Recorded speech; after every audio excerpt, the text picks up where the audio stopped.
practice for us to build up our immune system first and foremost, and to keep it built as high as we can get it. You can start today by ordering you some good old miracle food. That will definitely help you keep your immune system up to par. It is safe for the entire family. It comes with instruction manuals, great recipes, everything that you need to stay above this. Visit thechakradoctor.org.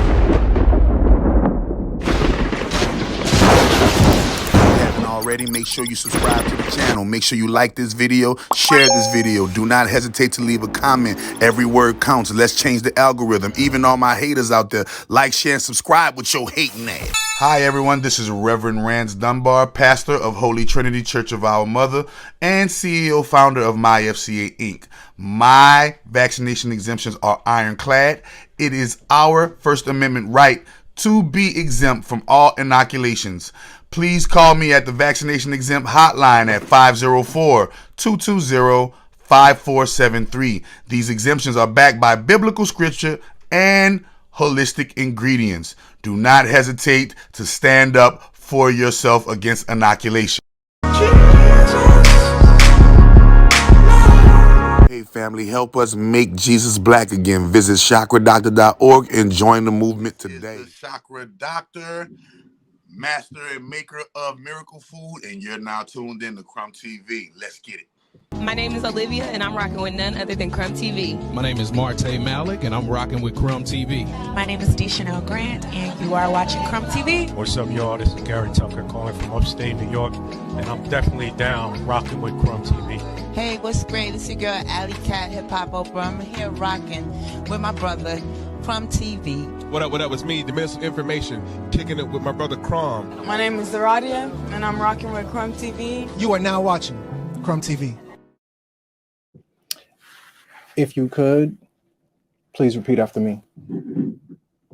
Peace, Ashe, Islam, Namaste,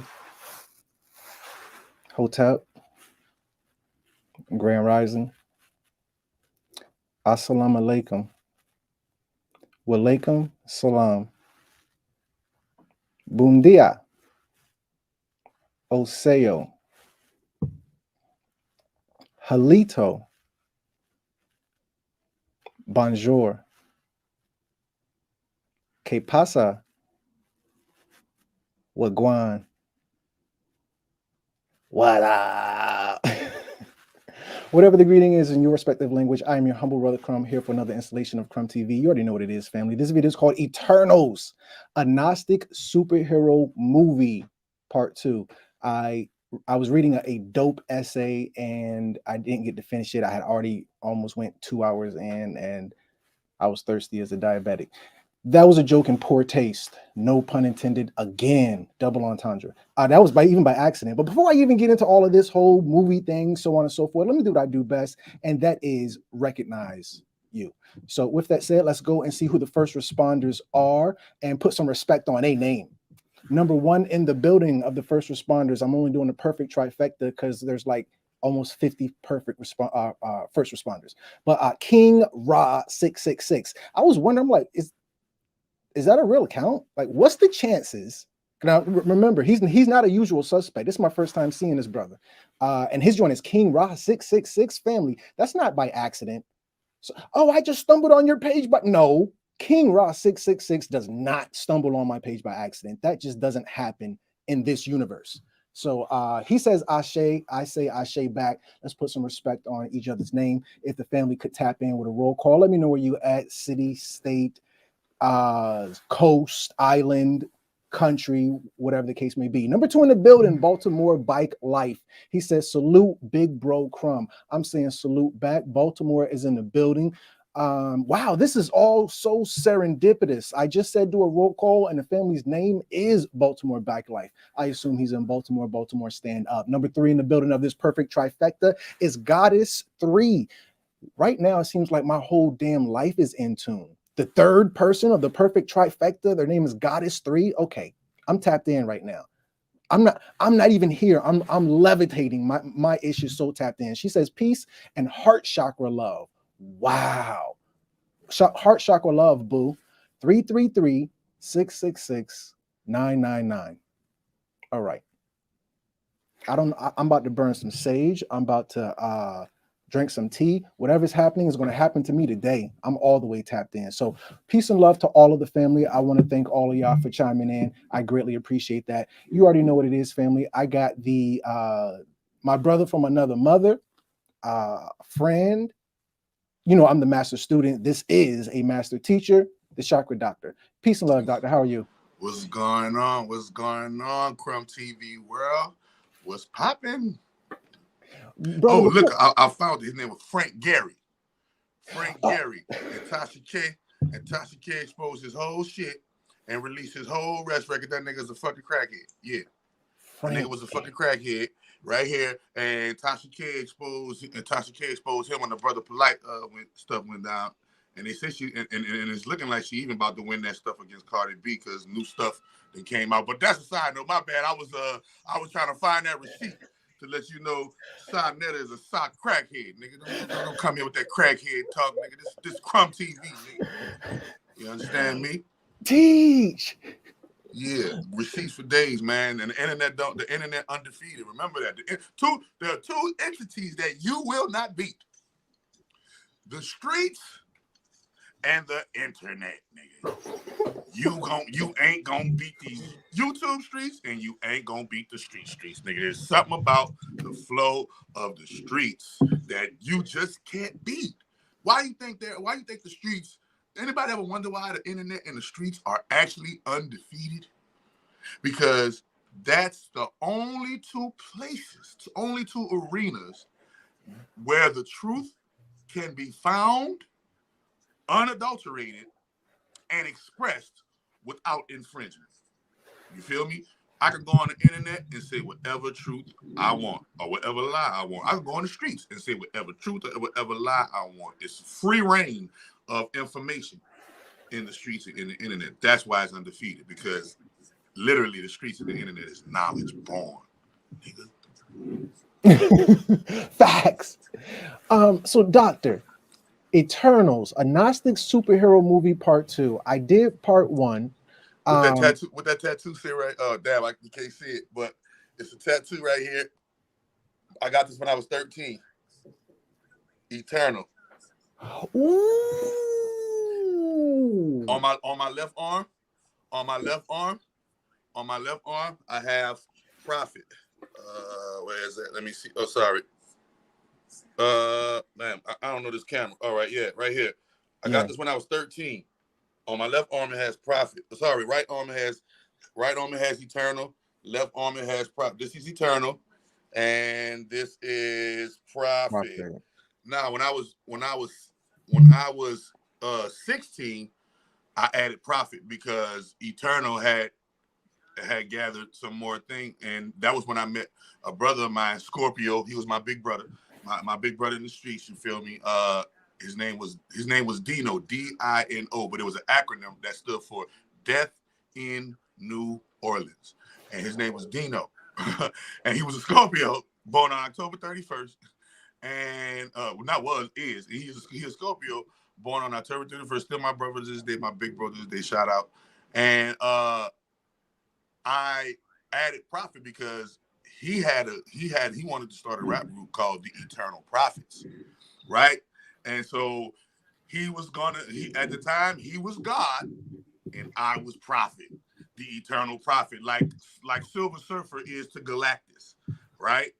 Going out seeking which planet the next planet Galactus gonna eat, and that's kind of how me and his relationship was for a minute. Like, I'll go out into the streets and see what's popping and bring it back to him, like which option you want to explore, if you will.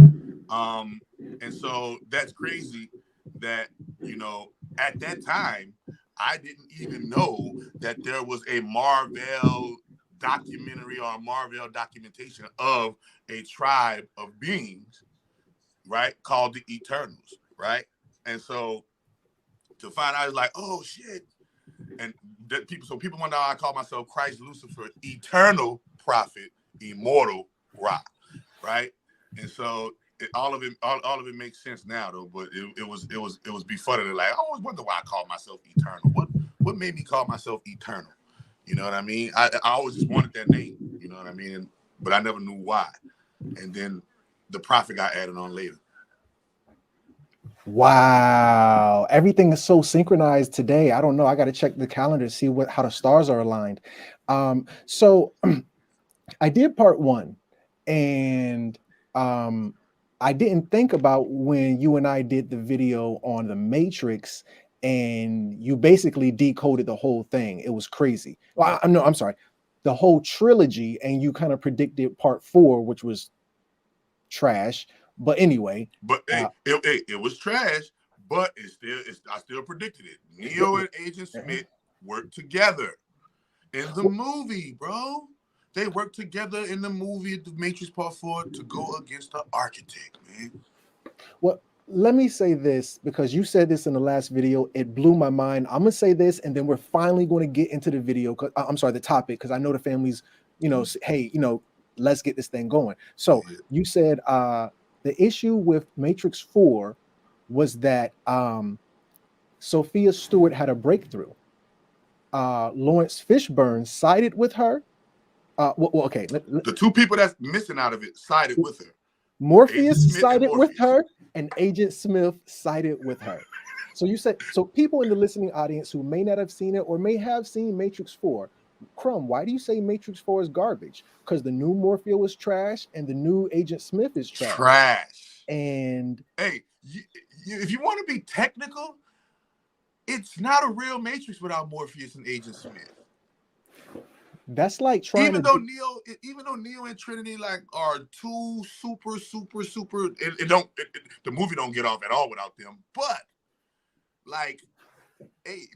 you can't have us watch Morpheus 1, Morpheus 2, Morpheus 3, and then remove him on Morpheus 4. Right. What part of the game is that?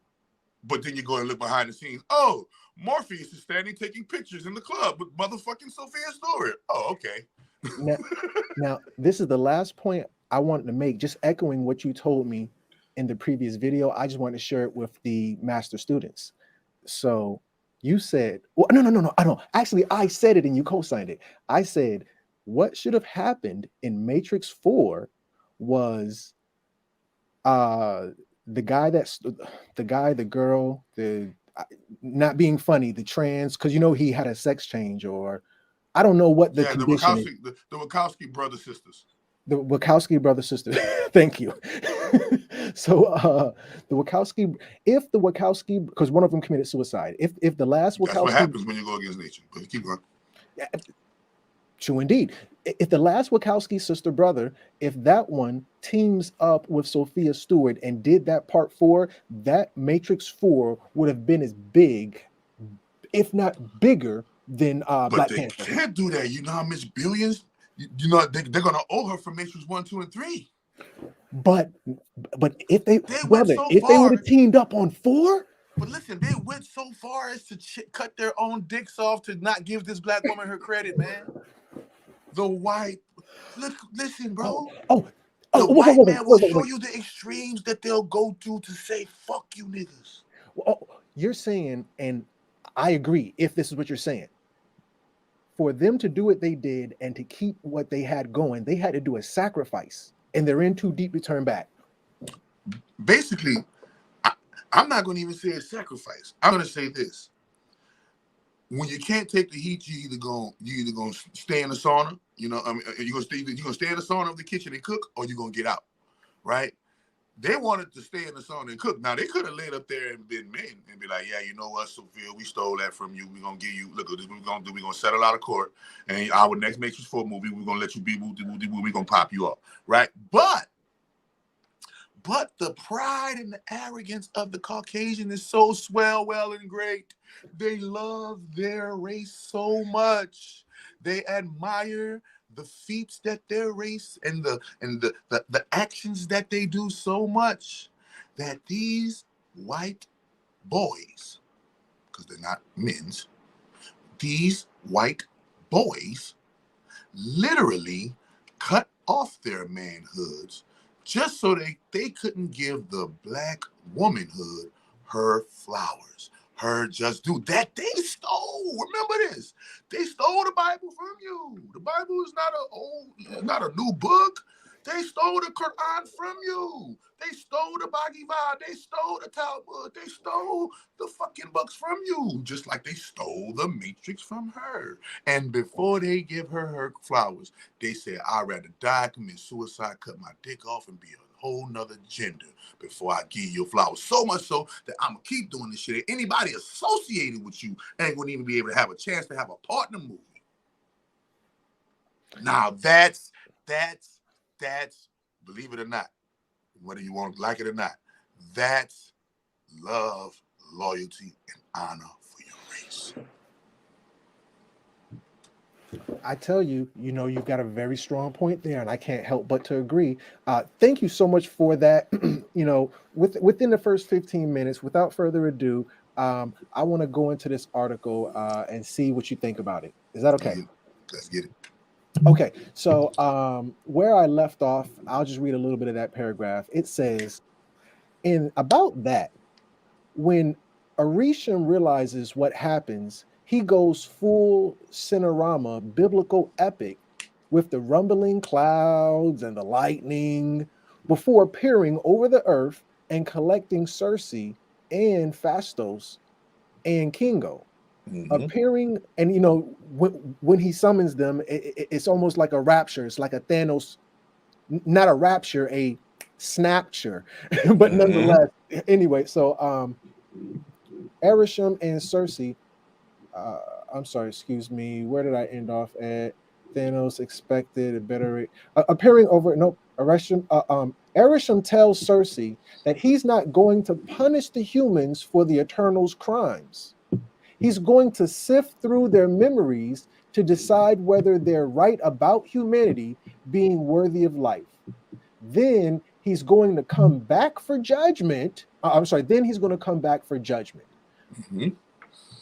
And if you understand the process in that, that's a very, very intricate process that they showed you, that even a celestial has to acknowledge the universal law of that law and order of survival of the fittest. That when a species, remember, the deviants told the Eternals because the deviants didn't have consciousness until they was able to absorb eternity. When they was able to absorb the Eternals thing, you see he got more humanoid, and the more humanoid he got, the more vocal he got. And he said, man, wait a minute. We was created by Orisham too. And after we were created by Orisham, and we didn't pan out to be what he wanted us to be, he sent y'all to exterminate us. We didn't even know that we was going on planets that we were going to die. We didn't even know this. We didn't even know that, these celestials are housed in these planets, and all of these souls are going to die in order to form this celestial cosmic being, right?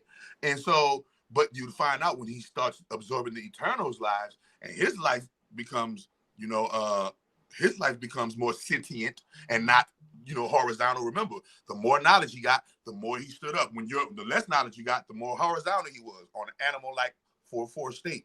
But yeah, man, Orisham, that dude right there, and you want to know my little side note, I think he was beefing with Tiamat, right? And just like the Tiamat story goes, so in the grimoire of Tiamat, Tiamat dies. So let's get that clear. She had to die in the movie because in the actual grimoire of Tiamat, she dies. And she gets killed by her demonic progeny. She gets killed by her progeny. Okay, just like Kronos got killed by Zeus and them. It's the same story over and over and over, just retold for a specific culture. What about the deviants getting out of control? I'm just asking, do you think that would have been like the Nephilim getting out of control and he's sending the flood to kill them, but maybe some of them just, I don't know. What do you think? Well, remember, what do you call out of control? You see, because in actuality, this showing you, number one, that the Celestials aren't aren't all encompassing as one may think. Because if you're all encompassing, you can foresee the deviants getting out of control before you create, right? But it's showing you that number one, celestials are growing, learning, experimenting, just like we're growing, learning, experimenting. How many experiments we got going on the earth right now? And we are the microcosm. Well, how many experiments they got going on in the macrocosm, right? So, you know, when you look at Erisham, you have to look at it from, let's look at it from this godly perspective. Let's look at it from, let's say Erisham is the Milky Way galaxy, right? Erisham is the Milky Way galaxy. Now remember, they tell you they got billions of galaxies, innumerable, you can't count them. So that means they got billions of Erishams, right? Existing, creating more solar systems, more nebulas, more universes, experimenting with the cosmic dust you like to call the great grand holy mother universe, the template, right? Experimenting, saying, hey, let's make a human, say, hey, let's make a draconian, hey, let's make a reptile, let's make an alien, let's make it this, let's make it that. Let's see and let's put them all together and see what it do. That's what it feels like. It feels like we are all in this one big science experiment created by these overall big, and remember, I keep telling people, man, I just got a feeling, man. I be saying, is that a sun in the sky looking at you, or is that your scientist looking in on its test tube? Oh, you teaching. Okay. Because that's how Erisham looked. The whole time while you talk to Erisham, you never seen him because it's always with these two big lights, or these two, it was this, you couldn't read his face because that's how big he was. It was this light you seen. And then when you finally zoom in away from it, right, you see, oh, it's this big, this motherfucker bigger than the whole solar system. Wait a minute, god damn, right? God damn, this nigga huge. This nigga, how many Earths could fit in Erisham, right? And he's humongous, he's ginormous like Galactus, the Celestials. You know, you got Thanos, and you got, you know, all of these are a group of beings called Celestials, and they all got different capabilities and powers, and they're big, huge, ginormous. They're big, gargantuan beings, right? And I say, man, think about this, man. They always say it's a flat Earth, we living under the dome, or it's a round Earth and it's spinning. Well, if it's a round Earth and it's spinning, or it's a flat Earth and we're living on a dome, how come every time I go sun gaze or moon gaze, that looks like an eye that's looking at me and not an actual celestial body, right? Then on Eternals, you see, they show you where they live at. They show the Superman guy. What's his name? The guy that shoots the fire out his eyes like Superman and could do stuff. Icarus. Icarus. They show Icarus flying back to the sun. Well, you know what the story of the real Icarus is, right? Refresh me. Icarus and his father were captive on some island, some ancient Greek Alcatraz, and his father's like, listen, this is what we're going to do. We're going to get these feathers, and we're going to get this wax, and we're going to put it on us, and we're going to fly out this bit. So Icarus like, okay, bet, we about to flee. So that's why he fly in the movie. They escaped that, you know, but it's his father's like, listen, this the thing. When you fly, you can't fly too close to the sun, or the wax will melt. Oh. So he's flying like, hey, we got rid of we free, we got from the island. So he start feeling himself. You know, the young boy starts smelling himself. He got to start flying towards the sun. His dad like, God damn it, Icarus, get your ass down here. Oh, we good. He get too close to the sun, the wax melt, he falls and dies. So in the movie, spoiler alert, in the movie, in the end, Icarus flies to the sun. Like, oh, okay, this is. And remember, so another thing it shows you, look how close their spaceship was to the sun. Okay, so that lets you know not only can the sun project rays of heat and heat the Earth, but those same rays of heat that is heating the Earth, it doesn't have to project those same rays upon a craft that's like right next to it. It could literally, a craft could be right next to it and not burn, right? While at the same time it's burning at this intense amount of heat to heat the Earth. So it showed you, number one, the sun, you know, they make you think that if you get too close to the sun, you're gonna burn and die. And they show you that their spaceship, the eternal spaceship, was literally next to the sun. And what is that like when you die? I keep telling y'all, it's the sun. Y'all go back to the sun where we go. We go back to the sun where we came from. We live in suns and we experience on planets. This is why you take the E off a planet, and you got what? Plant. Your seed, aka soul, is planted or planet in the earth. And it shows you with the Tiamat thing. They said every billion years, celestials got to be born. And the celestial Tiamat was implanted into the core of the earth. Okay? Now, when you analyze this, I keep telling you, why do people wonder why there was this worship of the sun and worship of the sun and worship of the sun and worship of the sun? Because the people knew that was the real heaven. People knew that, oh, when we die, we get to go up there. So that's why everybody always looking in the sky like, God damn, man, looking in the sky. You always see people looking in the sky, looking in the sky. Why they looking in the sky? Because the sun is up there. So guess what? That heaven that everybody wants to go to, that's where it's at. Inside the sun. And we live in sun and we experience on planets, man. I think this exchange where Erisham raptures up Cersei and has this conversation with her about if he should kill mankind or not, is a very interesting exchange. And in terms of Gnosticism in the Bible, I think it borderlines another story that this article so eloquently captures. And it reads, so we've now got a new timeline. Rather than Thanos gradually collecting stones for the Infinity Gauntlet for his entirely random snapshot, we have Erisham, a creator god, but maybe not the creator of humanity. But I'll come back to that. Interpreting non-humans' memories of human behavior to form an opinion on whether humans are worthy of life, with the plan to come back to Earth on his own time with his decision. The humans know nothing of this. They are ignorant of his existence, of their potential fate. This is a riff on the story of Sodom and Gomorrah, in which Abraham and God haggle. How are you haggling with God? God, how can God? See, this is the thing. God said basically, let me think about it. How the hell are you going to change God's mind? I didn't think That's the same way you could do it in the courtroom. Remember, this is the microcosm mimicking the macrocosm, and there's one that's going to be the defense, and there's one that's going to be the prosecution, and they're going to have a jury, and they're going to argue their point in the universal court of law in front of God the judge.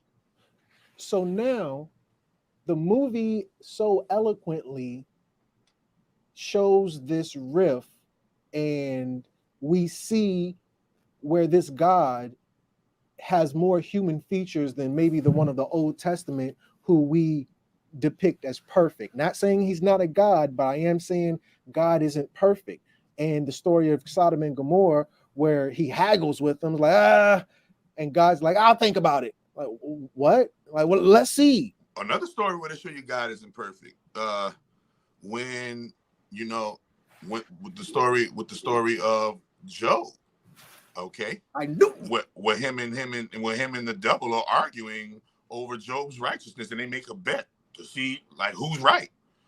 I'm God. What the fuck you mean? I'm right. You gotta fucking But there are a few stories. Look, like the story of Noah, and it said in the Bible, and God repented the day that He created man. It said God regretted the day that He created humans.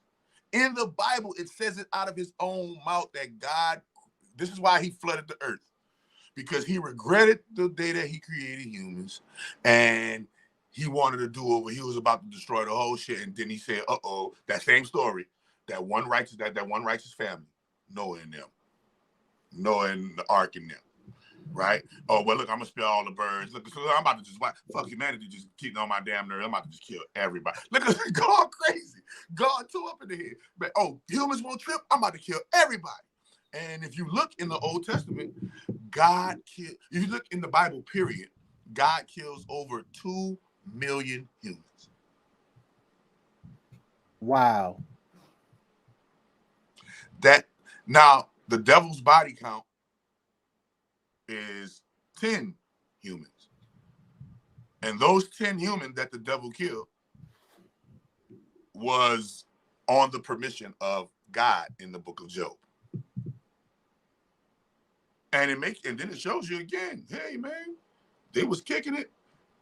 And in Deuteronomy, it shows you the ranks of gods, how Yahweh is not the most high, and you got to look at that, and you got to analyze the tribes of Israel, right? And you got to analyze that, there's a hierarchy of celestials, right? Thanos was, and people don't even know, Thanos was of the lower celestial hierarchy. He wasn't even what he needed a gauntlet to wield the power of those stones. Thanos needed a whole gauntlet created by some celestial being and shit to wield the power of the Infinity Stones and all the stones. So he wasn't even a big dog eternal like that. They had remember when he failed. When Thanos fell, who was that being that was in the background? Like, oh, that nigga failed. I'm gonna come in. They had a nigga that was watching it the whole time, a big celestial watching to see if because Thanos worked for him. Brother, hold on 2 seconds. My apologies. I'm about to get off topic. Please forgive me in advance. May I see your palm? Okay, your right palm. Let me see your right palm. No, other palm. I'm sorry. That one. That palm right there. Okay, your joint is damn near a straight line. Let me just pull this up real quick because I saw it and I this weird thing. I just be looking at people's my shit is a math equation. My shit is a math equation. I bear the markings. I bear the markings. So this is why y'all wonder why y'all wonder why the people don't fuck with me. See, DNA. Yeah, you tapped in. Yeah. See, look, if I go right here, it's right here too. See? Y'all gotta know the celestials when they're among y'all, man. Absolutely. You definitely tapped in. I just want to point that out to the family. It's a connection of your heart and your head. To be precise, this rare palm line is formed in only a handful of people, no pun intended. But no, I'm with you 1,000,000%. So now, just to continue on, my apologies for kind of getting off with. No, that was thank you, man. Yeah. I be reading palms these days, not even on purpose. It's just I can't help but do it these days. I don't even know why. Yeah. Oh man, listen, the police been reading my palm.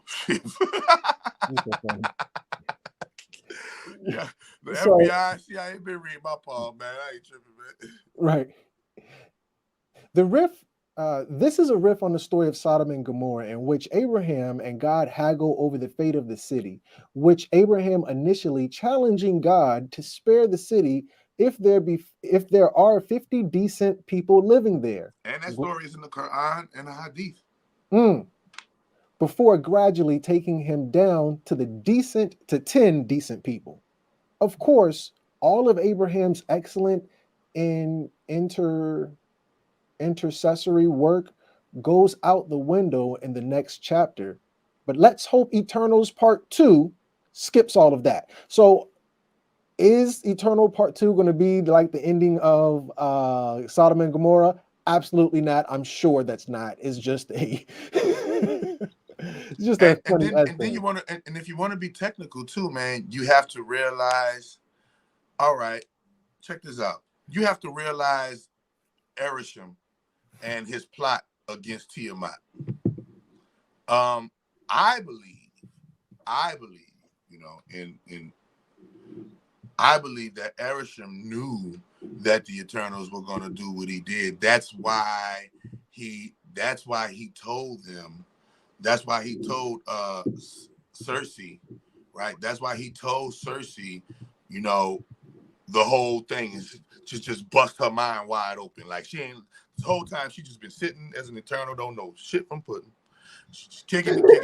Yeah, she was an Eternal. I'm just riding the wave of Eternal, baby. Yeah, Cersei, I could heal and turn anything into water. Let you know that's the mother principle. The waters, the triple black primordial dark waters. Okay, because that's her gift. She could turn anything into water and did way better than that. That motherfucker do way more than that. She could turn.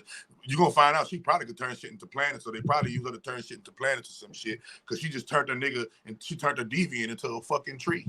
Just boom. You feel me? So when you look at it, so Icarus smashed old girl, smashed the leader, you know, the one that's been with you know, Arishem for millions and millions and millions of years, you know, Ajak been with him, you know, that's Selma Hayek, right? Selma Hayek been with him for millions and millions and millions of years. And for some reason, see, they keep on coming back to the special stuff that's in us on this particular earth. You go look at Flash, they got a lot of different earths, y'all. Go look at Supernatural, they got a lot of different earths. Go look at all of the Supernatural movies, TV shows, they got a lot of different dimensions. But this dimension that we're on, for some reason, is super, super, super, super, super, super, super, super special.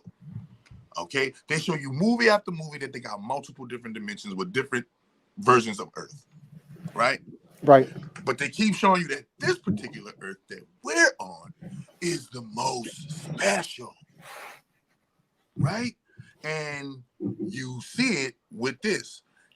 Boom. Now, she betrayed him. She quote unquote betrayed him after millions of years, right? When in actuality, that was his whole plot in the first place. Look, I'm gonna send the Eternals over to Earth for about 7 days, because you know 7 days is a day in the sight of celestial is 1,000 years in the sight of man. Right. Okay, this is why dogs age by sevens. Okay, because dog spelled backwards is God. Y'all just cut it back. This God years, my nigga. Oh, you teaching? Dogs age in sevens, and God's age in 7,000s. 7 days. Okay. A week. You see, so 7,000 years is a week to a celestial. 1 week. Your equivalent of a week of what you go through. A week of what you go through in life. You get up, go to work, do whatever you do. A week of what you go through in life, right? That equivalent is a 7,000 year time span for that type of a being. So just imagine how old they are in your dog years, because we're dogs compared to them, right? They say a dog is a man's best friend. Well, a man is a God's best friend. We're their dogs, right? How many people screaming out, "Oh, thank you, Lord"? And yeah, you the Lord's fucking pet. Okay, and sit down, doggy. We all, you see, so we understand how the game goes, because we're the microcosm mimicking that macrocosm. But when he tells her, after she turns on him, right, and Icarus kills her, right, she decides to let Cersei be the one to get to be the prime eternal, knowing for a fact Cersei going, man, this shit ain't about to go like this, right? But knowing for a fact that when Cersei find out the truth, that shit gonna change, because they don't know the truth. Remember, they don't know the truth until she died. She died, they find out the truth. That boy lay it on her. Like, what the fuck? Lay it on her. And that's when the whole game changed. When the Eternals stop being robots and the Eternals start making judgment calls, judgment decisions, and using their power so much so powerful that they were able to battle and kill the birth of a celestial.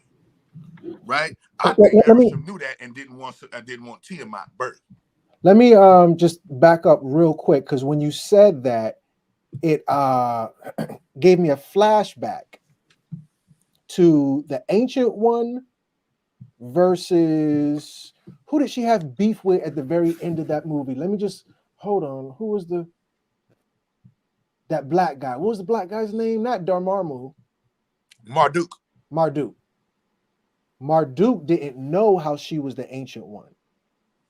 Marduk, the one that killed her. And remember, the guy Kingo. So hold on. Yeah, do your thing. I'm about to show him right now. Show y'all magic. Show y'all the occult. Now, Icarus is Marduk, and Ajak is the Ancient One. Hold on, because I feel like nobody knows anything about what I'm talking about. If you have seen the movie, what is the movie called? Doctor Strange. Hold on, let me Doctor get my Strange cast. I meant to say characters. Shoot. Ancient One. Let me just type in characters. Okay. So now, this is basically the lineup. So now, this right here is Marduk. This is the Ancient One.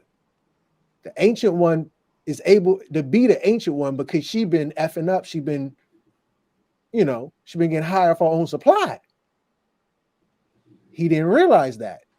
Once he found out she was doing that, he was like, oh, nah, you effed up.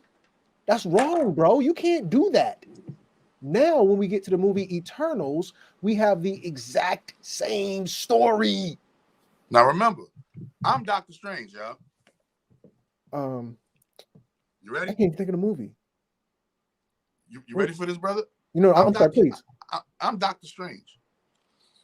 Doctor Strange is the superhero that got his superpowers the only way. He's the only superhero that got his superpowers the natural way. I see what you're saying. I see what you're saying. He is the only superhero that has tapped into the infinite capabilities of humanity. Woo. And he is the motherfucking, without him, the Infinity Wars don't go the way it go. The motherfucking Spider-Man series don't go the way it go. Thanos don't know. He's in control of one. He's in control of the time stone, nigga. Time. This nigga's in control of Saturn. Think about this. He is the only one. Show me one other superhero that got superheroism naturally. Right.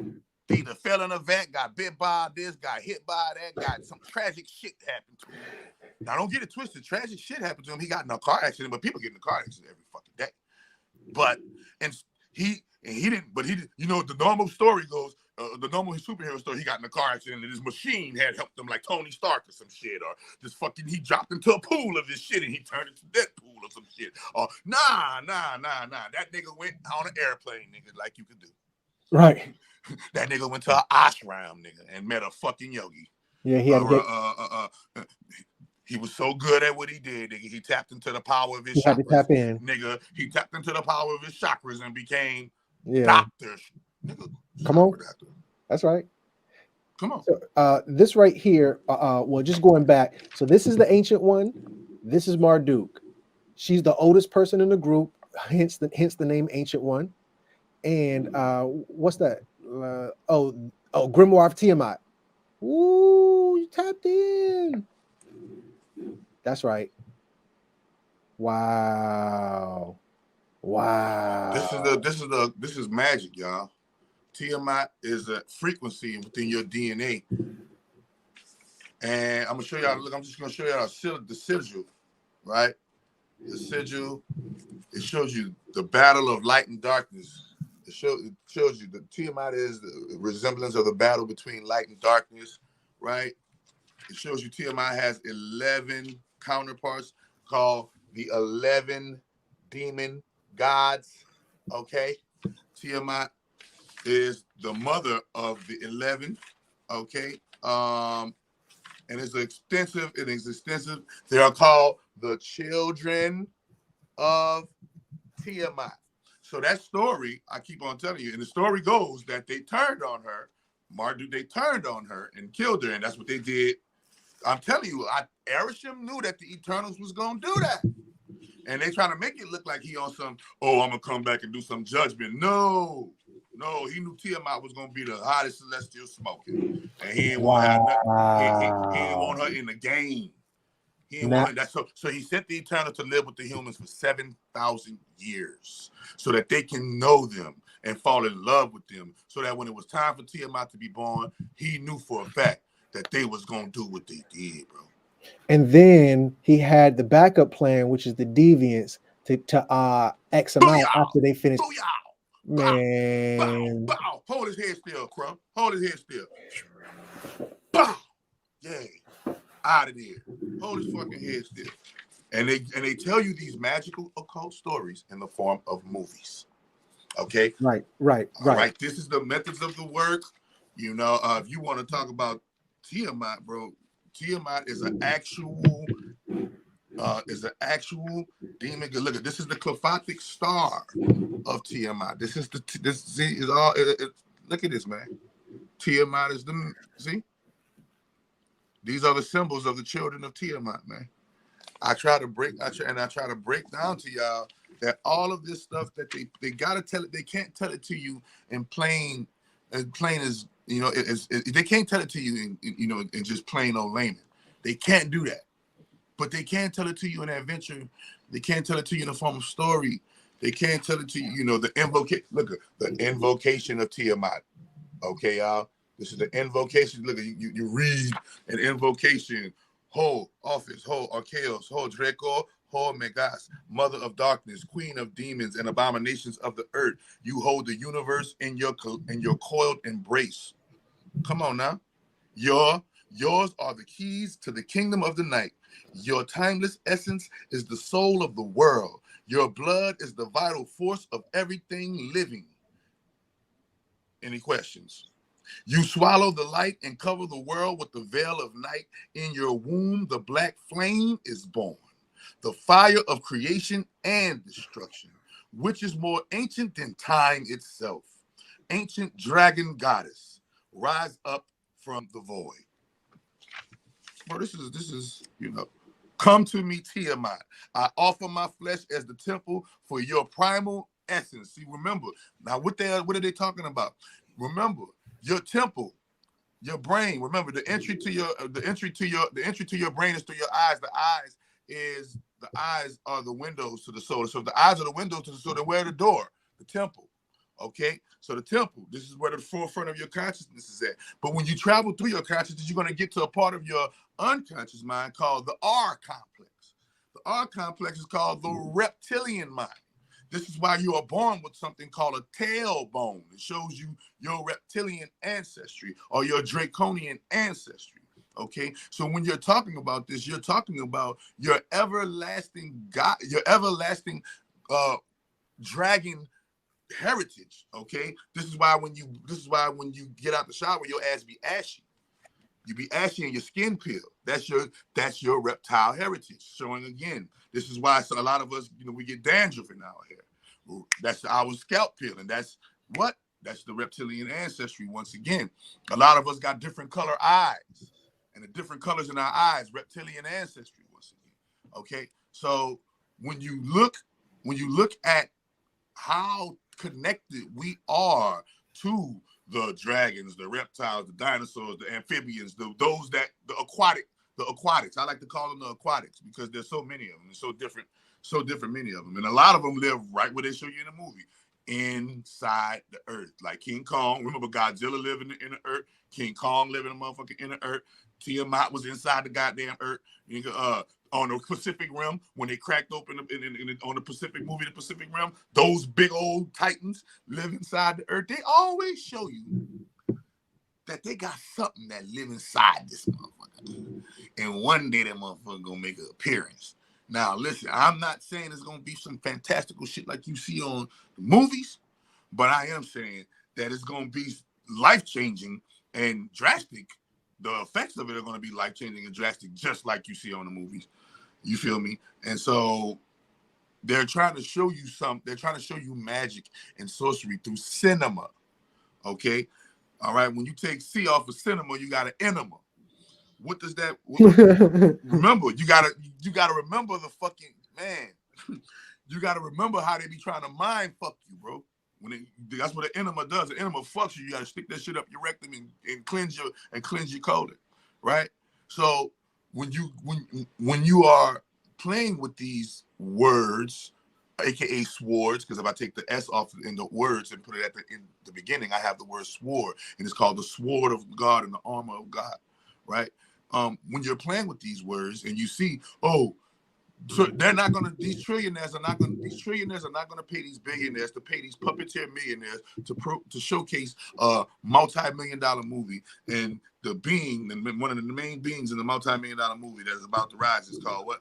Tiamat, the goddess energy. So Tiamat represents what? The Kundalini. Tiamat represents the chakra, Right, because it's called the Dragon Force. Remember, Bruce, I keep telling y'all, I'm a Bruce Lee of this shit. What's Bruce Lee's main thing that he didn't get to really truly debut? His main art. It was called Dragon Art. And Bruce Lee was about to start showing people how to do superhuman shit. They got rid of it. You see? Because he didn't, why? Two reasons. One, he came over here to America. That's the biggest mistake he ever could have made in his whole entire life. Two, he didn't do for Ip Man what Ip Man did for him. If it wasn't for Ip Man, bitch, you wouldn't be able to do what you doing, nigga. You were supposed to go back to nigga. You were supposed to be a superstar and go back to China and build the Bruce Lee world of China, nigga. And China would have rolled with you wherever you went, nigga. Nigga, you'll be the biggest nigga in the game. Why? Simply because you did what a real nigga was supposed to do. You kept it in the home. You kept it in your hometown. But when Ip Man gave you that game, guess what you did? You went abroad. Ip Man, they say Ip Man died broke. Ip Man, why do you even go get Ip Man and say, "Come on, I want you to feature in this movie with me. I got this new movie I'm doing. Ip, come on." Come on, yeah, that's a good question. He could have put him in, like kind of how Marvel did with Stan Lee. Ip is the man of fucking. Ip is the man. Yeah, you could have gave him like a little part. Hey guys, and then he's out and throw him a bone. We never even knew about Ip Man till later on. Like what the? Yeah, that's a little sketchy now that I think about it. Yeah, you didn't put Ip Man on, but you know who he did put on? Who? Put the white girl on. Huh? What white girl? The white girl he married. See, remember he put the white girl he married. Oh yeah. He didn't put his own kind on. Oh wow, he did.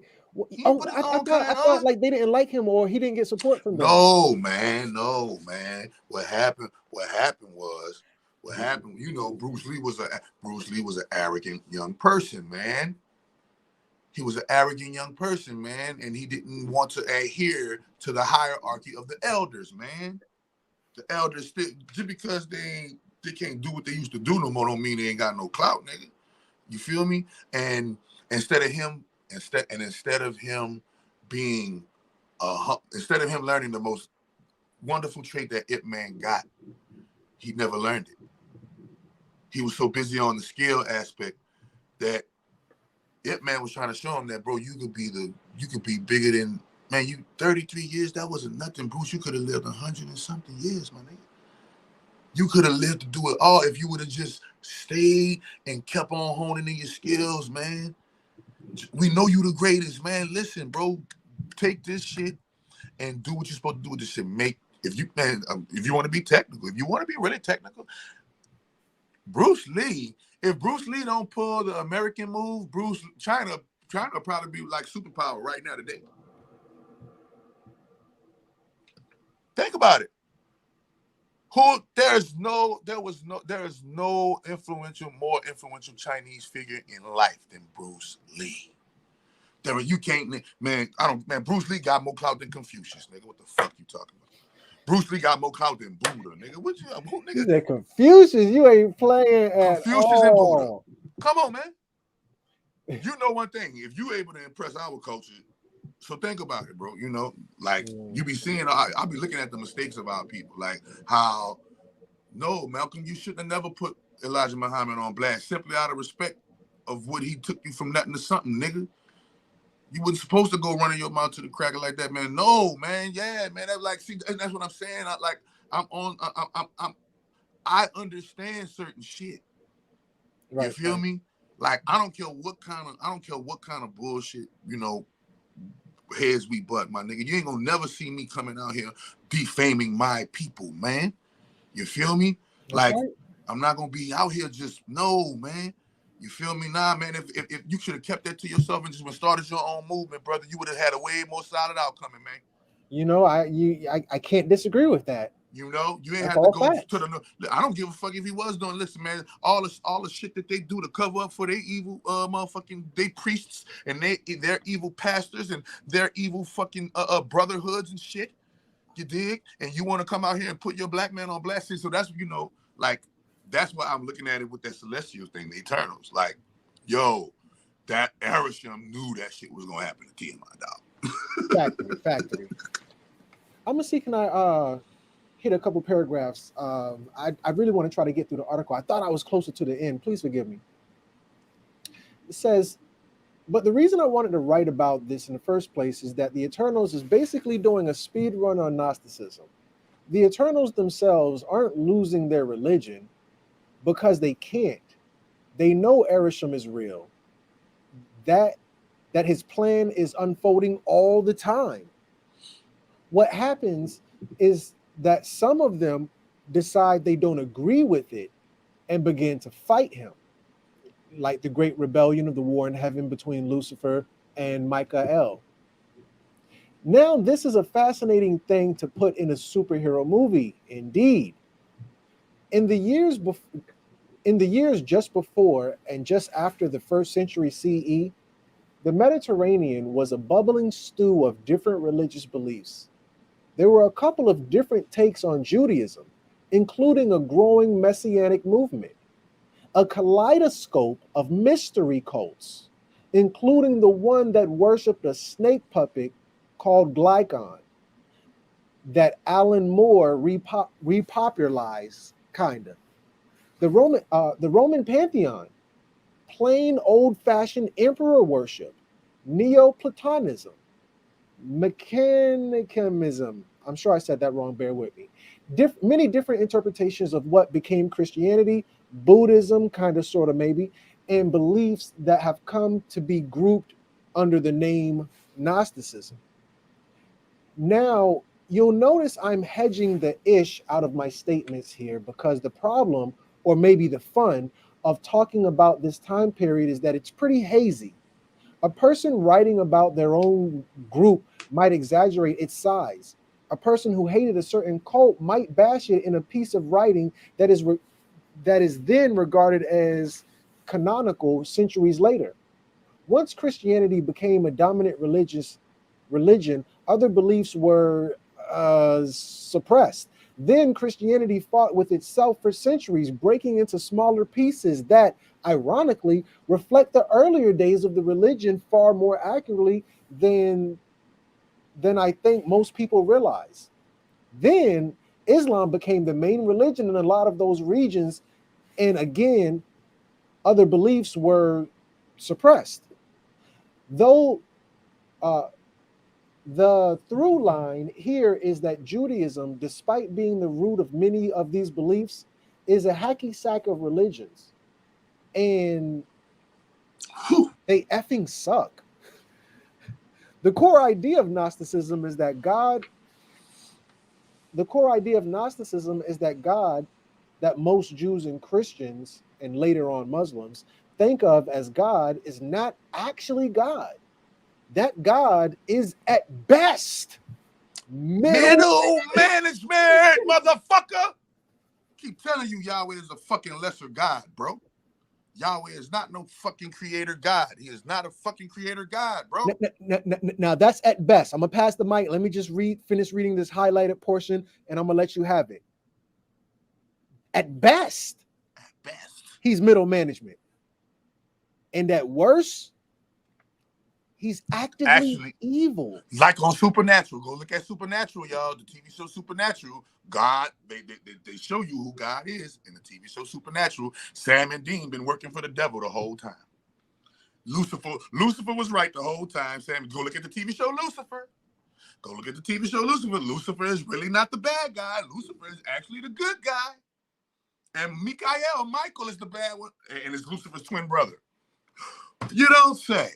So they keep on showing you our genealogy. They keep on, showing you our heritage. But if you go to Deuteronomy, man, I'm about to find a Deuteronomy for you, bro. And when you go to Deuteronomy tells you that the Most High was dispensing inheritance to the nations, and to the God of Jacob, he gave his inheritance. Meaning, Who is the God of Abraham, Isaac, and Jacob? We already know. Yahweh. AKA, you're gonna go back to the earliest names and all of that. You thought you talking about Seth and all this type of shit. Shit just migrate to different names. So, and Saturn, remember, the Lord of the Rings. What is the ring? The ring around what? The rosy. Who's the Saturn? Okay, ring around the rosy, pocket full of toesies. Y'all gotta understand all of this shit is magical. So when you look at these parallels in the movies, they show you through, and remember, they always show you through the fantasy movies. They're never going to show you the truth in the non-fiction movies. Non-fiction movies are to throw you off. The shit on Animal Planet. And do you know that the cheetah can run at 75? Who gives a fuck how fast? Nobody don't give a fuck about how fast no cheetah can run. Nobody give a fuck how much water pressure will bust my body if I go to the center of the earth. Nobody don't care about that shit, man. They're gonna keep you distracted with 8th grade, 7th grade, 6th grade level entertainment, and with the same equivalent in religious doctrine, bro. And when you look at it, the middle is middle management at best. That's why in the garden, he didn't know where Adam and Eve was at. He had to look and try to find them. You know, that's why he got jealous and angry in the garden when they didn't listen to him, right? They didn't listen to him, and he got just did that happen with Erisham? Did Erisham get mad at the Eternals for not listening to him? Come on. Nope. That lets you know Erisham is of a higher celestial godhood, because he ain't kick him, he ain't destroy the earth, he ain't destroy the Eternals and be like, oh, I'm gonna destroy all Eternals for disobeying me. Nah. He said, all right, Eternals, you know, that's what I sent y'all to earth for, to see what's worthy out here. You know, I ain't just had y'all out here, you know, getting rid of deviants. The reason why reason why the Eternals get rid of deviants, because the deviants go overboard on killing humans. So Erisham said, wait a minute, I don't want y'all to go overboard on killing humans. I just want y'all to, you know, regulate the ecosystem. Y'all getting a little bit, remember, that's what the vampire movies are all about, the deviants. Okay, and they always killing humans, drinking, and you see there's a cult of what you think are human beings, but they're not human beings. And they drink baby blood and all this old crazy shit. So, you know, when you look at it, the Eternals were sent in to regulate the deviants from killing all of humanity. So we know Erisham got some type of love for humanity. That's why he sent the Eternals to make sure they don't get killed, right? And they say, oh, well, he did it for the souls. Okay, he did it for the souls to create the celestial. But when you look at it, wait a minute. Look how he did it. He sent the Eternal down there for 7,000 years. And they kept saying that for 7,000 years. For 7,000 years, they kept on mentioning that shit. Like, you know, for 7,000 years, this has been going on. You know, and you look at, and you ready for this? You don't see no appearance of the Caucasian in our history until 5,000 BC. We're in 2022, 2020. That's 7,000 years. Literally, I'll repeat it one more time. There is no record of the Caucasian in history prior to 5,000 BC. 5,000 BC is 7,000 years ago. Another fact that you might want to look up, there is no mention of the moon in history before 7,000 years ago. Nigga, nobody, the early times, there wasn't depicting no moon in the sky. Go look at these facts, man, and you got to ask yourself like I asked myself, well, damn, with the moon in the sky, how the fuck this shit get in the sky? They wasn't depicting it then. Why the ancestors ain't got no moon in the sky, man? Why the ancient Egyptians? They got stars, they got the sun god, ain't got no moon. Nobody ever found that funny? That when you go to Kemet, ain't no moon god until later on into the dynasties, get into some other shit. Okay. There is no moon mentioned, bro. Where did this motherfucking moon come from, bro? Yeah. Where did it come from, bro? 7,000. Just keep telling y'all. Where do white people come from, bro? They wasn't here 7,000 years ago, bro. Come on, man. I'm not fucking going crazy. I'm just adding up the numbers. You're so funny. And they're showing you right here through the Eternal. Voila. Right. They just put it in Marvel form. So it says, he created our material plane and rules over it, creating an illusion that this is the best humans can get, and that it's through the worship of him they can find happiness. Boy, that's classic old Yahweh, boy. Ooh, man. When there's another God, a better one, who is purely spiritual and exists moisturized in its own lane beyond a series of spiritual realms. I think I read that wrong. Please forgive me.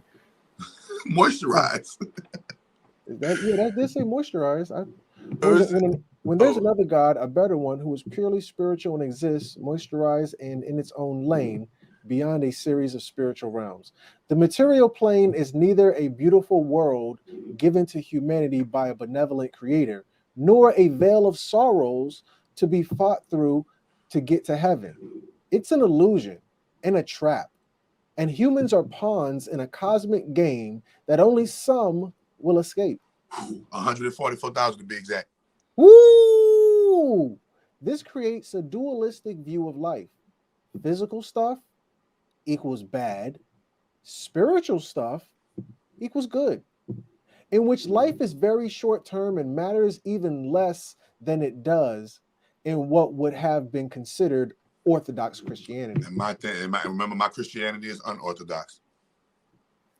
According to this idea, the story of Garden Eden becomes about humans rebelling against God by seeking knowledge and being punished for that. In some versions, Adam and Eve's third son, Seth, becomes Satan. Correct. And I wanted to point out to the family, I would assume most people don't know that Adam and Eve indeed had a third son. And that son was the first one to pray. Prior to that, Adam spoke directly to God. Eve spoke directly to God. Cain and Abel spoke direct. Seth didn't speak directly to God. Seth was the first person to pray. Because Seth is the outcast of the God's domain that introduced murder into the God's domain. He is the reason for time and death. Before Seth kills Osiris, there was no time, there was no death. Seth kills Osiris and creates time and death. That's henceforth the name Father Time and Chronos, chronological. Before him killing Osiris, all life was eternal. Okay. We all were eternals. This is what they talk about, the fall from heaven, when the God committed murder. The first murder. Just like in the Bible, and the chronology, and that story is Cain and Abel. When the human kills his own brother, that's Osiris. That's Seth killing Osiris. It's really not his brother. It's really like you said, his nephew. When the uncle kills his nephew, like on Lion King, Scar representing Seth, right, and Mufasa and Simba, right. Mufasa, you feel me? Right. So same shit, different restaurant, man. In some versions, Adam and Eve's third son, Seth, becomes a savior figure. And a bunch of other religious figures, including Christian Gnosticism, Jesus, becomes emissaries sent from the real God, smuggling clues to the plebes stuck on Earth to help them escape the middle manager God, who is often called the demiurge. Any questions, Yahweh? Yaldabaoth, to be exact. Right. Omega Saturnalia. In some versions of Gnosticism, the ultimate God sends out layers of emanations coming closer and closer to the physical plane. Sometimes the lowest one is called Sophia. Pistis Sophia, yep. Meaning wisdom in Greek. And yes, it could explain this with Golden Girls. Betty Wright. Betty Wright just died, 99 years old. Keep going. Right. And yes, if I could explain this with Golden Girls clips, I would. Because the character, the oldest woman, the oldest Golden Girl was Sophia. She was the oldest one with the white hair. She was the old Sicilian woman. Anyway, who might be the one who accidentally created the demiurge. Now, I want to say that the deviants might be the demiurge as well, because the deviants are the archons. You said the archons? Yeah, the deviants are what could be what that would serve the demiurge. So the hierarchy goes the Orion, the Orion queens, the Yahweh is subservient to the Orion queens, and the archons are subservient to Yahweh, and the reptiles are subservient to the archons, and the Moors are subservient to the reptiles, and the Freemason white Moors are subservient to the blacker Moors, and you have the rest down at the bottom of the totem pole, and that's the way the hierarchy goes. Wow, I think I'm gonna take that and make a clip. Teach Muhammad. Okay. Let me get back on point. We're on fire, in my opinion. In this take, the demiurge stole pieces of Sophia's essence and trapped them in the people it created. The moon. No, remember, they say that the Earth 7,000 years ago went through a cataclysm called the Venus cataclysm, where Venus and Sophia collided, and a big chunk of Earth got constructed in what is now called the artificial structure you call the moon. This is why it pulls on the Earth tide of its ocean and not its rivers or its gulfs or anything like that. Ooh, you teaching. Okay, I'm with you. I'm tapped in. In this take, now what? And I just wanted to point this when it says entrap them in people it created. In the movie, they had to get the link from I'm sorry. After Ajax died, Icarus thought he was going to receive that link. Yeah, it goes to the will of the eternal at death. They don't even know that. Right. They don't get to decide. They don't get to decide who that goes to until they die. Until a moment of death, they get to decide. Oh, okay, die. Well, he ain't getting. He just killed me, so motherfucker, he'll give it to Cersei. So, it turns out he did not receive it, and there's a clip where he gets angry and he starts blasting like Cyclops or whatever. So now, after he does that,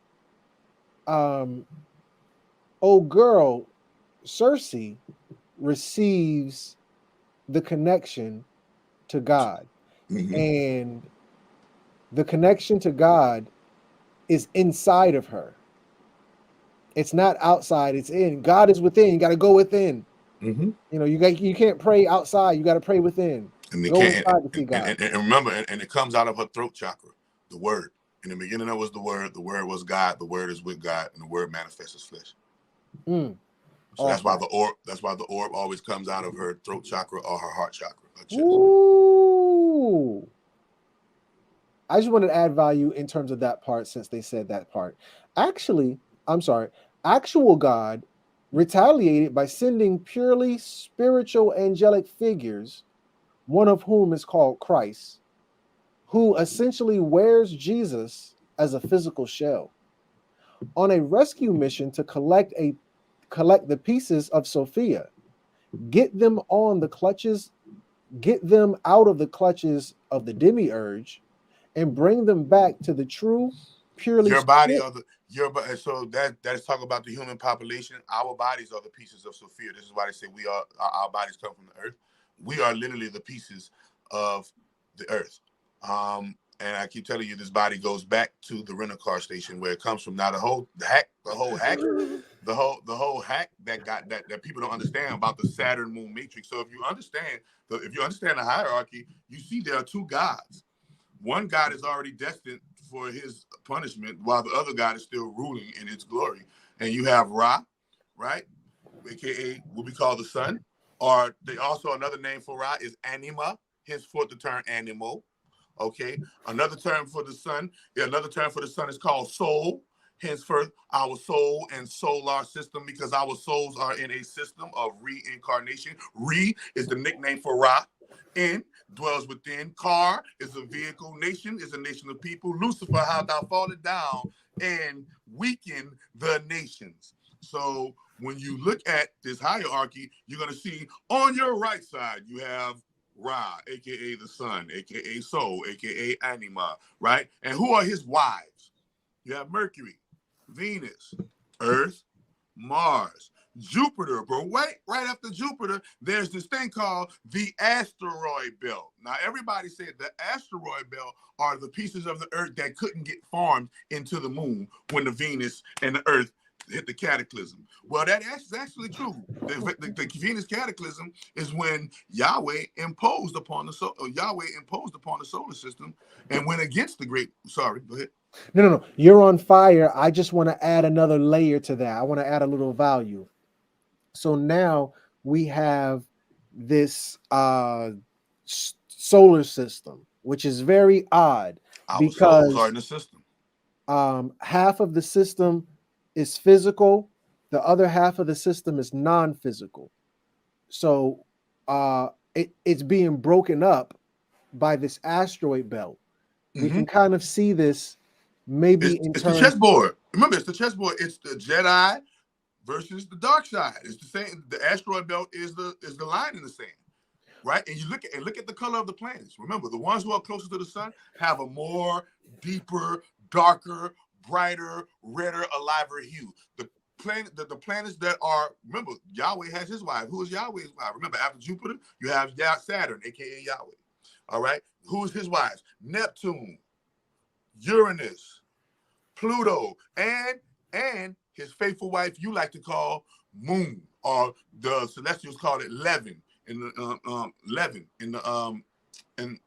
movie. So we have to analyze that right there. And remember that Saturn, David Icke explains to you guys about the Saturn Moon matrix, and he was talking about this shit 20 years ago. 20 years. David Icke was talking about this shit 20 years ago. Okay, and here we are. That man, I can't say it. That white man wasn't lying, bro. On that little white man wasn't lying, but he's not of the establishment. He had a fucking black shaman called Credo Mutwa. I was going to say, we got to give David Icke his flowers because he did learn from a master teacher. He learned from Credo Mutwa. I wanted to throw this in there in terms of the solar system, because as it is above, it is below. So now when we look at the chakras, we got two sets. We got the physical lower chakras and the spiritual higher chakras, and the middle chakra is the heart chakra, Earth, which is kind of spiritual, kind of physical. Well, no, look at Earth. Remember, take the H off of heart and put it at the end of heart. You have the word Earth. Earth, okay. And it is green. Remember, your heart chakra is green, correct, representing Earth energy. Earth is the what they call that in the grounder. Earth is the ground between the two, right? Between the two sides. So now you're going to have these planets which would represent humans, because they're in physical form, and then you have these other planets which would represent demigods because they're not quite planets and they're not quite stars. I did a video on the origin of Saturn. Scientists are just now saying that Saturn and Jupiter are not planets. Mm-hmm. So now you're going to say, well, what are the four physical planets? They're called terrestrials. When my children were babies, it was the song with Wiz Khalifa, Black and Yellow, Black and Yellow, Black, black and Yellow. So then, because I love to teach my babies through song. I can't remember the song I made up. They're called the seven spheres. What's that? Okay, the planets. This is Hermetic. This is Opus Hermetic Magic, and the planets you speak of. There are 7 planets. Right. Remember, 7 days in the week. Which planets control our days? That show you they show you the 7 top dogs. Right. Monday is Moon Day. Saturn got Saturday. Ra got Sunday. Right. Moon Day. You already know Moon, right? Mars got Tuesday. Mercury got Wednesday. Jupiter got Thursday, and Venus got Venus. Friday. Correct. Uranus, Neptune, Pluto. They don't have Uranus, Neptune, Pluto, and Earth. No, they don't have no days. So they show you the 7, and they're called the 7 spheres. These are called in the movie Interstellar. They're basically called. They will appear to be planets, but they're actual portals and wormholes to different interdimensional travels. Right. So let's analyze this. You ready? Okay. Where if I go into the inner Jupiter, what constellation will I land in? Because Jupiter is a wormhole. Well, how would I find that out? Well, what zodiac sign Jupiter's in charge of? Sagittarius. Oh, all right. So the way to get to Sagittarius is through the heart of Jupiter. Oh, the way to get to Aries, the constellation of Aries, is through the heart of Mars. Oh shit, the way to get to the constellation of Cancer is through the heart of the Moon. The new route, that's the new route. Oh, the way to get to the house of Capricorn is through Saturn. Okay, so, and they show you the spheres. It is, remember, it's called Marvel, but they're actually marbles. Think about it. Every planet looks like a different type of a marble. Like a marble when we play marbles. And y'all call it Marvel Comics, but they're actually talking about the marbles, aka these different spheres. So I just wanted to give y'all that. Now, just to kind of say this, and then I'll get back to the article. We know that the 4 inner planets are called terrestrials because they're made of physical elements, being rock and metal. But the outer planets are gas giants because they're not made of things that are physical. So you say, well, if they're gas giants, they're made out of gas, then what's the difference between a gas giant and a sun, or a star rather? Because stars are just made out, they're just burning balls of gas. This is all according to science. I'm not saying science is right. I'm saying this is just what science says. And we have to very inaccurate. Right.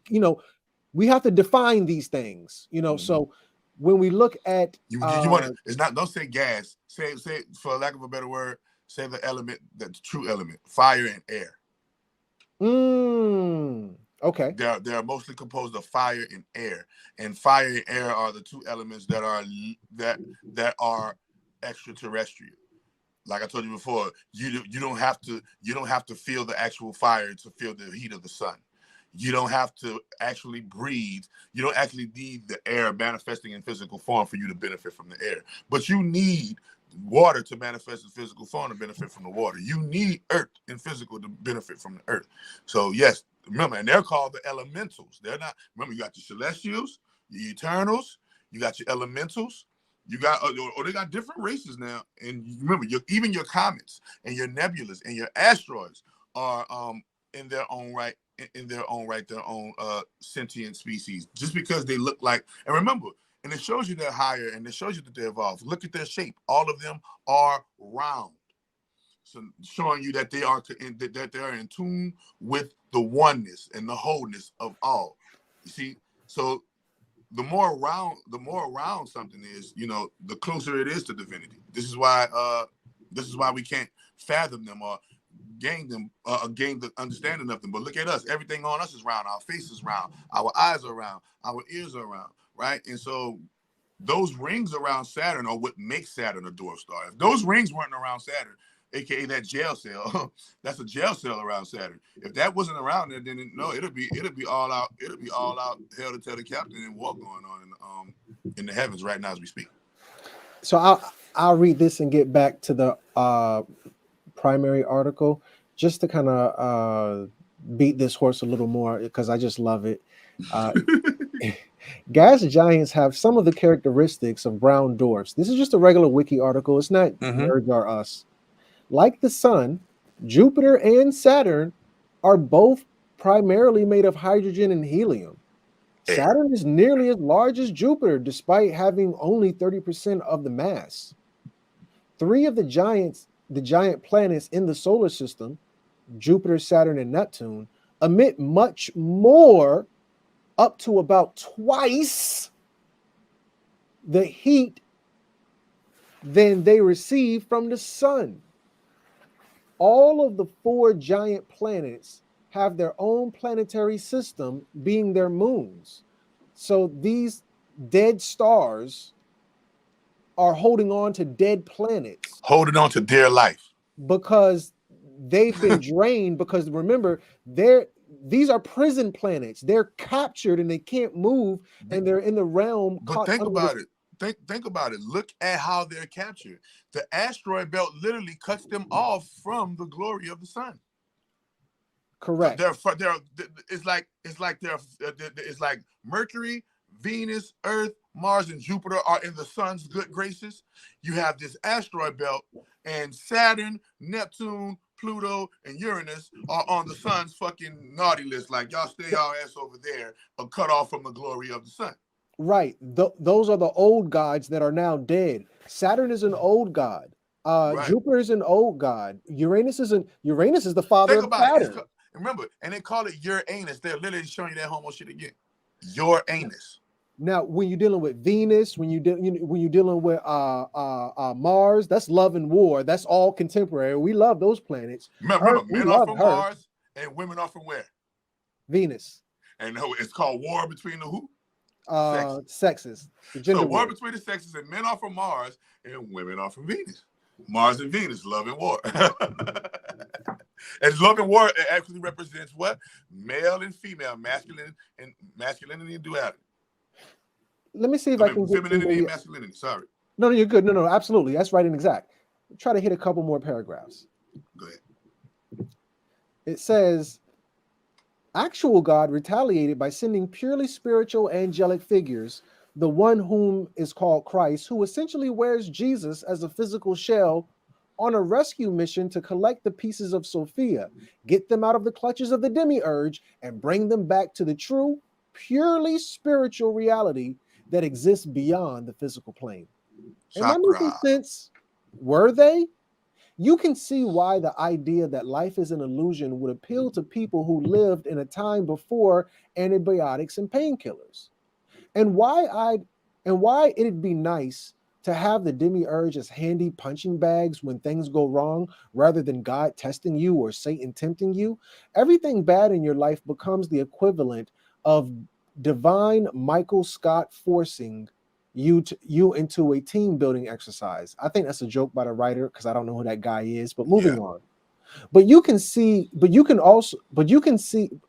also see why this idea would be suppressed by once Christianity become.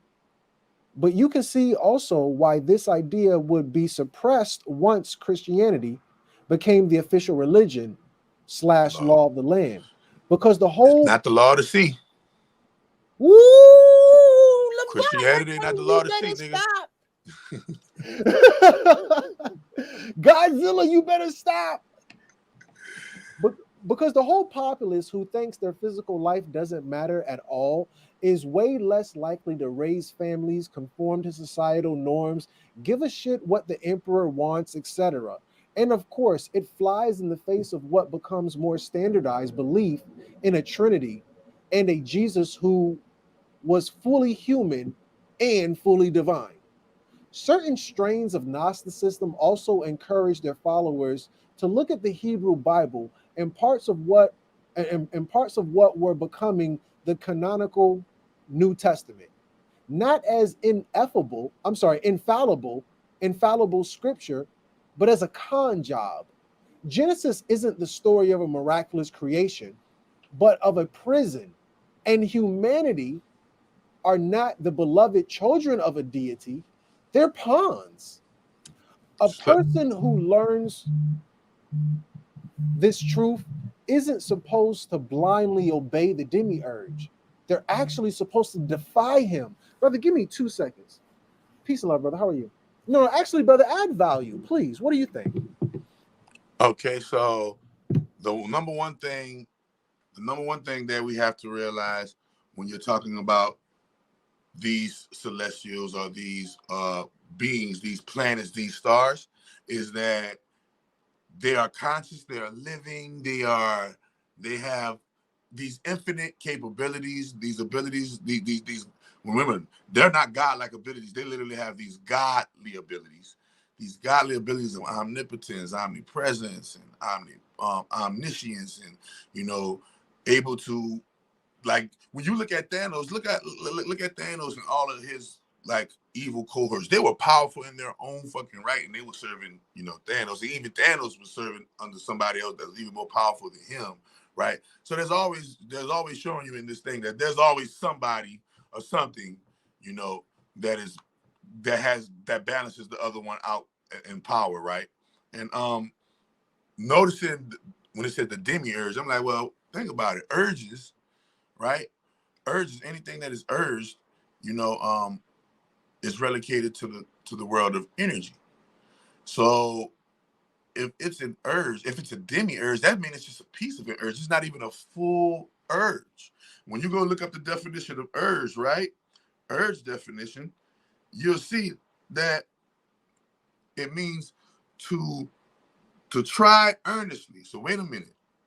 In order for it to be an urge, it has to be a try. In order for it to be a try, it has to be something that goes on in here and say, man, I'm about to try that shit. The energy has to start with, okay, I'm about to put forth some earnest trying, right? And it says to try earnestly or persistently, to persuade to do something. A strong desire or impulse is the second definition. Now remember, that strong desire, impulse, that's the energy.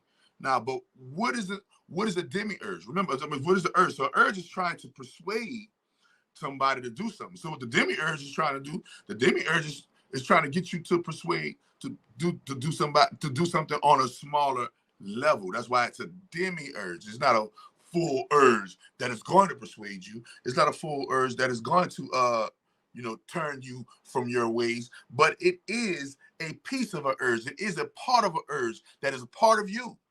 They said the spirit is willing, but the flesh is weak. So let's analyze the pieces of Sophia, this body. And this body goes through weaknesses, changes that we, the spirit, can subdue if we're strong enough. Because they said the spirit is the will. Where's the will located? The will is located in your solar plexus. Now, we always know that our chakras, aka child of Ra, that's what chakra means, child of Ra. Then we know that inside of us are these lights, are these essences that are not physical, but we're housed and trapped inside of these bodies. Now, people say it's a prison, but I say, you ready? I say it's a rehabilitation center. People say Earth is a prison.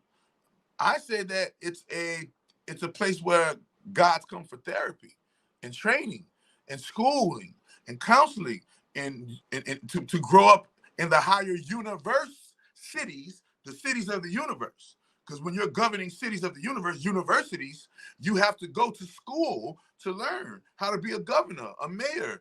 So remember, we're the microcosm having governors, mayors, presidents, senators, delegates, representatives. So you think that's not on a higher galactic universal scale? So what is the universal government doing? What is the universal, the galactic, remember your local galactic governments, because you got your local galactic government, but then you got your overall multiversal, the feds. Nigga, who's the federal universal government? That universal federal government. We got the feds on this lower plane, but what are the feds? So angels, if you want to be technical, angels, that's the federales. Well, let me go back to the demiurge, because you broke down the urge. I wanted to break down demi, because I think a lot of the family may not understand this movie in terms of what we're talking about. Now, I'm not picking on Caramel Face. Peace and love. I'm glad you're here adding value. And this is a true statement.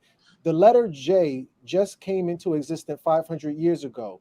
There is no Jesus. Right. That's true. And just for everybody, that's true. But that's kind of true and that's kind of wrong. Right. And the fact that 500 years, people have been giving energy to the name of Jesus created the actual energy and being of Jesus. And they showed you that on American Gods, how our human consciousness collectively dedicated to a particular idea, thought, or concept actually makes that concept real through our human energy. And both you and Caramel Face are absolutely right. I want to just approach it from a slightly different angle just for a second, because I honestly felt like Caramel Face may be seriously confused, and that's why this comment doesn't necessarily fit into this video. Right. Because if you want to make the point that Jesus is not real, in equality, you can also make the point that reality not real. Well, all of the characters in Eternals are not real. We're not talking about the movie Eternals as if they're real. We're not talking about Jesus. We're talking about the metaphysical. We're talking about the metaphysical properties that they're explaining to you through a fictional movie. Right. And I think a lot of people, well, not a lot of people. Obviously, it's just a lot of people. Person. They got over 3 billion Christians and 2 billion Muslims. A lot of people. Only 8 billion people on the face of the planet Earth. That's a lot of people. No, absolutely. And I agree. I was just giving credit, just trying to make sure this person didn't feel attacked. You know, so I get it. But when we tell the story of 3 little pigs, we're not trying to get you to believe that the 3 little pigs are real. We're trying to get you to see the deeper thing inside of it. So the parable, you know, don't be an a-hole and try to go somewhere that we're clearly not going. So let me just kind of tie it all in as to why it may even appear that I'm picking or, you know, making a spectacle of Caramel Face. Because when we're dealing with a demiurge, in the movie, we saw demiurges. Well, what does demi mean? In essence, demi means half, or half size. But if you go deeper into the archaic meaning, the old meaning, number 2, is partially or inferior in degree. Remember, an angel is an angle of light, a degree of light. And in Freemasonry, we got the degrees. The degrees. That's called, in actuality, in called sorcery, that's called Decan magic. Go look that up, people. DECAN. And the degrees are the different degrees and the different degrees and angles of the zodiac degrees, and how the hand of the celestial clock goes between the degrees of the constellations of this particular solar system. Correct. Now watch where I go here, because, you know, obviously I didn't type this up. It was just here. In the explanation of demi, they give the word demigod in alluding to partial God. So when you say partial God, Hercules, one of the characters, you read my mind. One of the characters in the movie, his name was Gilgamesh. Well, you know, maybe those same people who want to argue that Jesus wasn't real also want to argue that Hercules and Gilgamesh weren't real. And I would say to that, duh, nobody's trying to say that these people are real for someone to try to. No, somebody in the comment section mentioned Jesus. Oh, okay. Well, I apologize, Carmel. I greatly appreciate you clarifying that. I took that the wrong way. Please forgive me. I appreciate you, love you, and it means everything to have you within the ranks of the listening audience. Moving forward, so Gilgamesh, Hercules, and Jesus are all, they have something in common. I'm going to read this, and then hopefully it'll be apparent to those people who even mention Jesus what we're talking about with demiurge and demigods. Question: is Hercules or Heracles based on Gilgamesh? Answer: some similarities exist, sure, but Heracles, or who you call Hercules, isn't completely based on Gilgamesh, or who you call Gilgamesh. Gilgamesh was the son of a goddess, Ninusumnu, Nisumnu, by a mortal father. One parent is a god, the other parent is a mortal. That's where you're half and half. Oh, you a half-breed. You Jesus. A mulatto. That's a mulatto. Jesus. I'm sorry? That's Jesus, the story of Jesus. He's half God, half man. That's why half he's called God, the Son half of God. man. He's called the Son of God and the Son of Man. So Gilgamesh, half god, half man, who shares similarities with Hercules or Heracles, who is half god, half man. Hercules, conversely, was the son of a sky daddy named Zeus and a mortal mother named Queen And to Alcmene. add value, and to add value to that, please. Gilgamesh is the epic story poem of Enki and Enlil. Okay, so when you talk about this, if you ever heard of the god Enki and you ever heard of the god Enlil, the two brothers, that's the Sumerian story. It's called the epic. It is called the epic tale of Gilgamesh, right. And the epic tale of Gilgamesh is about the story of Enki and Enlil. Absolutely, absolutely, and epic is a tale. You know, the epics of Gilgamesh, the tales of Gilgamesh, the epic tales of Gilgamesh. You know, I'm with you 1,000,000%. Right. And you know, maybe the family does, maybe they don't, but I just hope the family's correlating these demi-gods, these demi-urges. They're not full gods. In the movie Eternals, initially they thought, well, actually, here, let me back up. When the good chakra doctor refers to these demi-gods, I'm sorry, you said something, and I wanted to add value to that. I think you said Babylon, and you said another city. There's a city you said.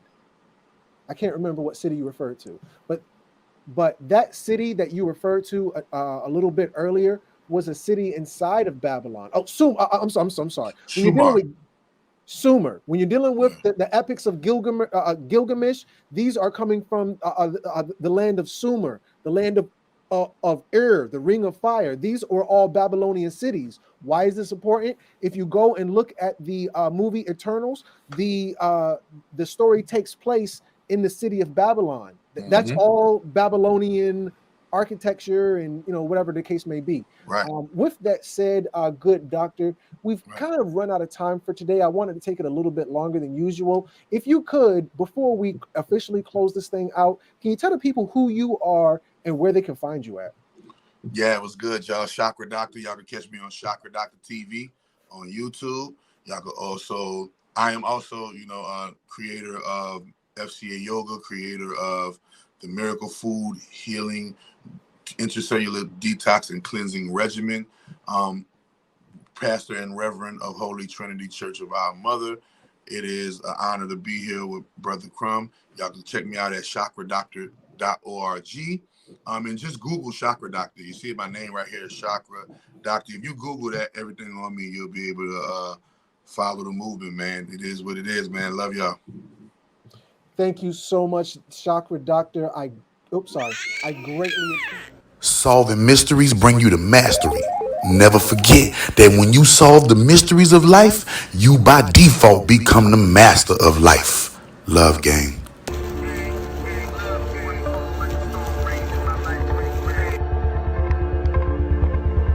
I just went ahead and tried it just to see, you know, if it would work, and it really does work.